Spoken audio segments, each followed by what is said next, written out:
decisiones, así que vamos a hablar un poco de otro tema que nos ocupa y nos preocupa. En la mañana han aumentado, no digo exponencialmente, pero se han duplicado en una semana los casos de COVID-19, se habla de una subvariante de Omicron y bueno, estamos un poco alertas porque uno dice, se duplican los casos y a su vez no hay testeos, prácticamente, son muy pocos los testeos. ¿Cuánto COVID habrá entre nosotros? Para hablar de este tema estamos en comunicación con el doctor Conrado Stoll, que siempre nos atiende tan gentilmente a esta hora de la mañana.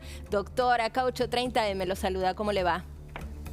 ¿Cómo estás, Marina? ¿Cómo les va a todos? Bien, muy bien, muy bien. Sin ánimo de crear ningún tipo de paranoia, de alarma. Bien apuntaba Luis que no hablamos de casos que presenten una preocupante letalidad, pero sí el COVID ha vuelto a estar entre nosotros. Jamás, Marina, y con Luis hemos hablado decenas de veces literalmente a lo largo de la pandemia sobre esto. Jamás hemos querido ni hemos causado preocupación, simplemente la verdad. Se sabe que la gente se maneja mejor ante cualquier tipo de problema de salud o médico sabiendo la verdad. Y lo que vos decías está bien. Primero que es una variante muy especial. Cualquiera de las variantes de Omicron son muy especiales, Marina. Tanto que están proponiendo que debería llamarse SARS-3 el virus, no SARS-2, por lo diferente que es. Ahora extrapolemos a Estados Unidos, 100.000 infecciones por día, que es muchísimo más que lo que estaban teniendo. Y piensan que en realidad es 5 veces eso por la razón que vos decís, porque no hay testeos. Entonces allá piensan que tienen 500.000 infectados. Y el punto es que lo que vos estás transmitiendo y tenemos que transmitirle a la audiencia, no es gratis que aumenten los contagios. Hay que cuidarse, porque está el COVID largo, porque pueden aumentar, y en Estados Unidos ya está clara la curva, como en el resto de países de Europa, Asia, Sudáfrica, la curva de hospitalizaciones ha aumentado. Entonces hay una consecuencia en que aumenten los casos. No hay que decirlo tibiamente. Están aumentando. Cuidémonos y vacunemos bien. Y por último recuerden, Estados Unidos, miren qué catástrofe y vergüenza. Estos días llegó a 1 millón de muertes. Para tener un parámetro, Marina, te cierro con esto. 1 millón de muertes son más que las personas que viven en la ciudad de San Francisco. Son más que todos los muertos por SIDA desde que se detectó la enfermedad en 1983 en ese país. Son más que los muertos por la gripe española, mal llamada española, en ese país. Te quiero decir que es un número catastrófico para Estados Unidos. Una vergüenza, y fue por grieta. Hay un trabajo que compara Estados Unidos con Australia y no queda duda que en Australia la mortalidad es comparable a Estados Unidos en muchas cosas y fue muchísimo menor la mortalidad porque en Australia la gente confía en la ciencia, confía en la salud de su país. En Estados Unidos no. Conrado, aumentaron los casos, no aumentó la letalidad. Están aumentando, lentamente pero aumentando, la cantidad de camas ocupadas. ¿Y qué relación hay entre el COVID y los casos de hepatitis de niños, de bebés, que están creciendo en el mundo en general y en la Argentina en particular?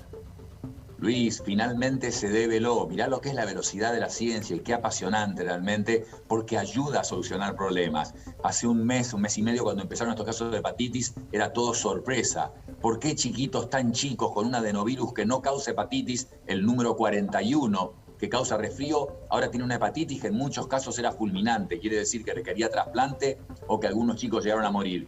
Y la respuesta llegó en los últimos 7 días, que es que fíjate vos que esto pasa fundamentalmente, edad promedio 3 años, hasta los 15, pero edad promedio 3 años. Son chicos que tuvieron COVID y no están vacunados porque no hay vacuna para esa edad.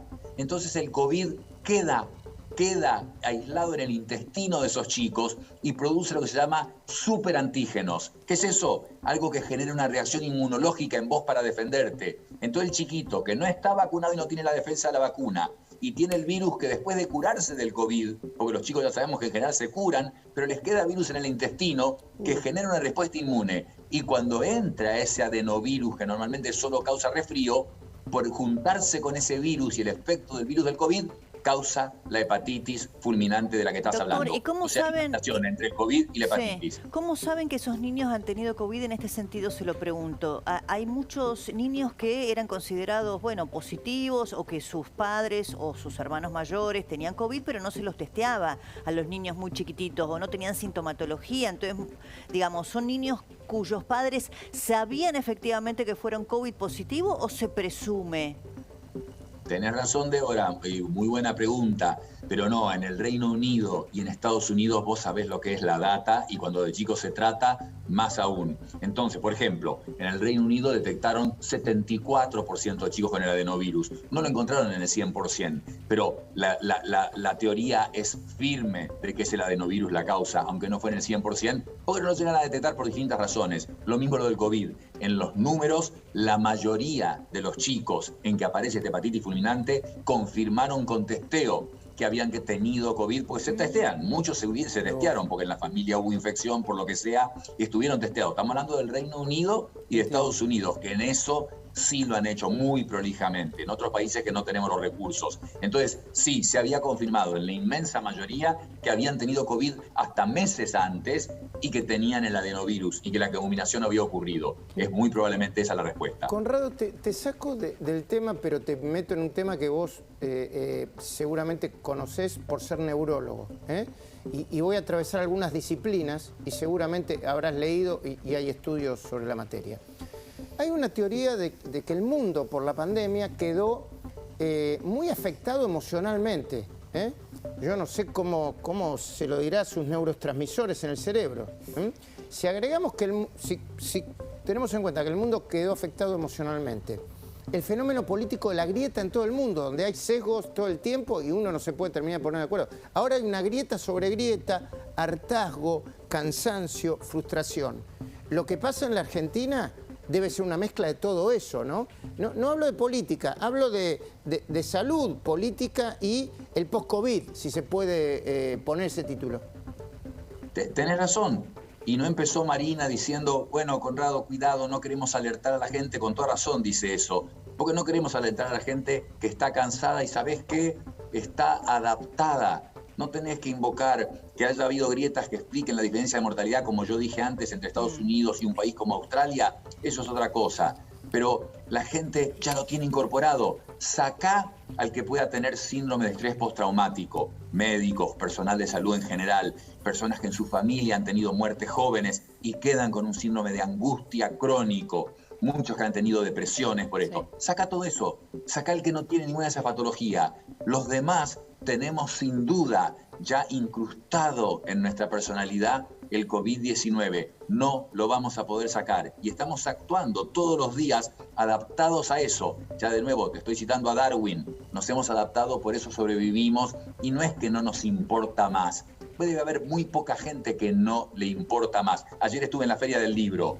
Yo te diría que la mayor parte de la gente estaba con barbijos y eran miles, decenas de miles de personas circulando en esos pabellones. Entonces lo tenemos incorporado, nos hemos adaptado. Luis, nuestra mente se ha recableado por la ocurrencia de esta pandemia. En todo caso, créeme que tiene un impacto que va a quedar. En todo caso es una buena noticia. Conrado, muchísimas gracias por la disposición, como siempre, ¿eh?